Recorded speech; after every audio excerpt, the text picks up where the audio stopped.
Hi, everybody. Dan Illman and Mike Beer, the DRF race of the day for Sunday, September the 11th, race number 10 at Del Mar. It is the Grade 1 Run Happy Del Mar Futurity, 2-year-olds going 7 furlongs. Before we get to the full preview, here's a brief message. Want to view free Formulator past performances for this race? Head to the Race of the Day page at DRF.com. Don't forget to subscribe to the Daily Racing Form YouTube channel and bet this card with DRF Bets.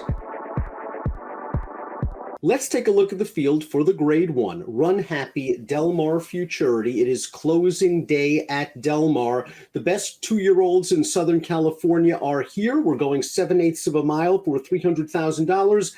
And not surprisingly, Bob Baffert has the 3 favorites. Yeah, he's got 3 real big chances in here. I guess you would just have to say, Dan, led by the number 7 there. Cave Rock, 6-5 on the line. Only run once at the meet so far. Just, nothing to see there. Just a 101 buyer on debut. I was looking at this race, and I wonder if Baffert has had this planned out all along, where having a meltdown was kind of the early 2-year-old. And the best pal, a race which he won pretty easily, was sort of circled for him, and it fit him because he's a precocious 2-year-old. And Cave Rock was so impressive with the 101 buyer. Well, this is for him. The Grade 1 Del Mar Futurity. But maybe Newgate, the number 6, is the horse with the most sort of long-term potential. I mean, I guess that's a fair way to look at it, Dan. I guess we'll find out more about Cave Rock in this race when it comes up over the weekend, because based on the way he ran first time out, I don't know. I mean, I certainly liked the debut from Newgate. I like both races from having a meltdown, but based on the race that Cave Rock ran first time out, I mean, he's going to take a ton of beating in here. Not surprisingly, they're all fast from the gate, and the Timeform US pace projector believes it's a red bar situation. The pace likely will be fast. I find it hard to believe, however, that these 3 Baffert horses are going to compromise each other. Yeah, I mean, you wouldn't think so. I think, the 7 furlongs could add a little bit of a wrinkle, at least as far as Newgate goes, because he broke his maiden going 5.5. Cave Rock's winning debut came going 6.5. So I feel like you worry a little bit less about the 7 furlongs with that horse. Let's start things off with a non-Baffert train runner, the 1 Classical Cat. This one goes out for Phil D'Amato. Umberto Rispoli takes the mount. This is a son of the hot first crop stallion Mendelssohn, and he was a likable debut winner in this race at Del Mar last month. He took a little bit of money in this race, but I like that he sat just off of the leaders. He made the lead turning into the stretch, and once he changes leads, he stays about his business, a respectable 71 buyer. I like this debut. He got a good trip in this race, but I like the race that he ran. I especially like this final furlong, Dan. He really finishes this race off nicely. The horse that's chasing him home there, another Baffert 2-5 favorite. They only paid $3.5 million for that horse. That doesn't mean that horse is any good, but certainly they liked him. They bet him, and this horse gave that horse just no chance to win in there. I really like this horse's debut. If you're looking for sort of a long shot to maybe sneak into the number or maybe upset the apple cart, maybe the 2 Agency is the one for you, for trainer Mark Glatt, because this horse ran very well in his debut, going 5/8 of a mile at Santa Anita. He did not break from the gate very well. He had so much work to do in the stretch, and he still got up. He ran in the best pal, and he ran a fine second that day. The horse on the lead was just too much for him. Flavien Prat takes the mount. This horse looks like he's just going to continue to improve. Yeah, I like both of his starts so far. I actually, the way that you described looking at him as a long shot, maybe to get in there underneath, that's how I looked at him in the best pal. And I thought he did run a really good race there. 9-1. He got up for second there without really threatening having a meltdown, but that was a good performance. I'm with you. I think this horse could continue to improve. He is by Hot's first crop sire, Bolt Dioro. The 3 Mixto is by Hot first crop sire, Good Magic. And Mixto didn't break very slow in his debut. He was going a demanding 6.5 furlongs. He fell behind. He came with a run. The winner of that race is another very talented 2-year-old National Treasure. This horse was just saddled with an inside post, and I think it intimidated him a bit. He can improve, and that's 74 buyers, nothing to sneeze at. Yeah, not bad. He comes out of a pretty good race first time out. We'll see what he can do here. He, based on his debut, he just got one of those trips that just, it's impossible to win with the trip that he had in there. He didn't really have any speed down on the inside. He was very green, getting outrun early in that race. And then, as he started getting momentum, he just had to come very wide to the stretch. There was just no way he was going to win. He actually did really well to finish as close as he did. The 4 Skinner goes out for trainer John Sheriffs, who often likes to take his time with his young horses and give them a race or two. This is a son of Curlin who is expected to do a lot better at distances longer than 5/8, which was the distance of his career debut. He didn't break very well, but he kind of ran on at the end. Yeah, he did. I liked his debut too. Another horse that just felt like he really needed that race, going a distance that's way too short for him.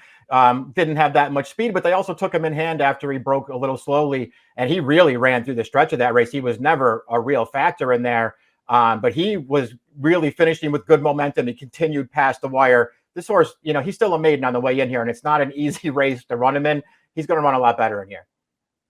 Pop Dioro, the number 5, another son of Bolt Dioro, bred in Arizona, a debut winner. He's run twice in stakes races in Southern California. And last time out, I think you want to take that race with a grain of salt. He probably lost his race at the start when he didn't break. He's getting blinkers. Maybe that'll give him a little more speed, a little more focus. Yeah, we'll see what he can do. I don't know that having more speed in this race is necessarily going to help him, Dan, considering where the 3 favorites are going to be early in this race. We'll see what he can work out here. He's obviously going to be a long shot again. Here's the first of the 3 Baffert train runners, the number 6 Newgate by Super Stallion Into Mischief. He is sold for $850,000 as a yearling. He lived up to his odds-on building in this race, going 5.5 furlongs. He showed fine enough speed to just sit right off the early leader. When it was time to go, John Velasquez asked, and he wins in likable fashion with an 80 buyer. Maybe not the flashiest debut win you're ever going to see, but he did everything right. Yeah, I agree with that. I liked everything that he did in this race, just kept up. The horse that he was, sort of contesting the pace with there was another Baffert horse, a stablemate. This horse was just clearly better in there. He took more money than that horse. He easily overpowered him in the stretch and won for fun in that race. I really liked his debut. The number 7 is the fellow we're all going to be looking at, and that's Cave Rock, who made his debut at Del Mar going 6.5 furlongs. Not an easy task. Well, he made it look very easy. A 1:01 buyer speed figure. Cave Rock showed good speed from the start. He dispatched the other pace horses, and he is going about his business. This is a wow performance for a son of Arrogate. The question is, you see a buyer speed figure like a 1:01. How do you project improvement off that? I don't know if you can. I guess the good news for Cave Rock is he doesn't have to improve. He just doesn't have to regress too much. I don't know what to say, Dan. It's all right there on paper, and it's there on the video if you want to, go back and look at the full tape. This horse had speed right from the start. He opened up at will around the turn of that race, and he was ridden out through the stretch. If he runs anything close to that, he's just going to win right back. In your free Formulator past performances, friends, click on that short comment line. You can watch the entire debut run. The number 9 is having a meltdown. Of the 3 Baffert train runners, A, he has the most experience. He has 2 starts. The others only have 1. B, he shows a nice progression in distance from 5 furlongs to 6 furlongs. Now he'll go 7. C, this outside post position could help if the other 2 show some speed. He can sit outside. Personally, I think Mike Smith should go with this horse. He's pretty fast. Yeah, this horse has big speed. He showed big speed in his career debut. This is what we're looking at now is his second start. He had speed in this race as well, the best pal. But being drawn on the outside that day, Dan, and this sort of goes to the point you were making earlier. He had speed in this race still, but he was outside. He was able to sort of take a hold. He didn't have to send for the lead in this race, and he was just much the best at the end. Another good performance. I like both of his starts.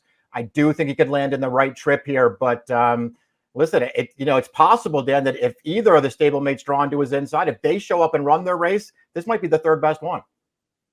It seems that way, and it seems he might be the most precocious one, the early one, the one that will go 5 and 6, and maybe 7 against better horses, against a tougher pace scenario will be an issue. Although having a meltdown's last win looked good, it must be noted. It seemed that speed did very well that day. You might want to actually upgrade Agency, who came from off the pace to finish 2nd. He is very likable and precocious, though. The number 9, the Big Wam, is a toughie.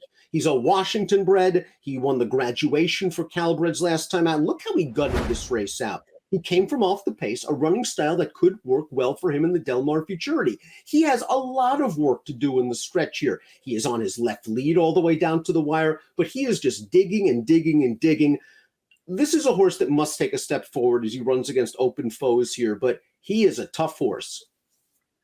He is. I respect just that he's such a hard trier, and in each of those 2 wins over this track here at Del Mar, just relentless through the stretch. He would not stop coming. He's going to have to be every bit of that against this field. Then he's also going to have to be faster. But listen, he's already shown that he can pass horses in the stretch, and that's a feather in his cap.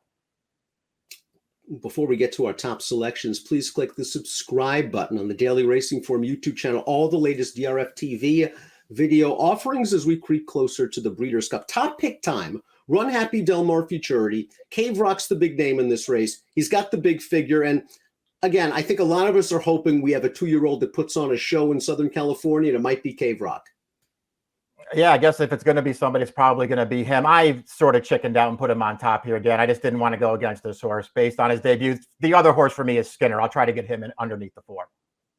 He's the way of the horse to beat Cave Rock. Having a meltdown, does have a little bit of experience over him. I'm curious to see how they ride him from the outside post. He's very fast. Maybe he takes the race to the other two. I think he's a precocious sort, but Cave Rock's going to be real tough to beat. The others will have to have them nailed on tight. Mike's going 7-4-1-6. I'll go with the 8 over the 7 in the Grade 1 Del Mar Futurity. Good luck.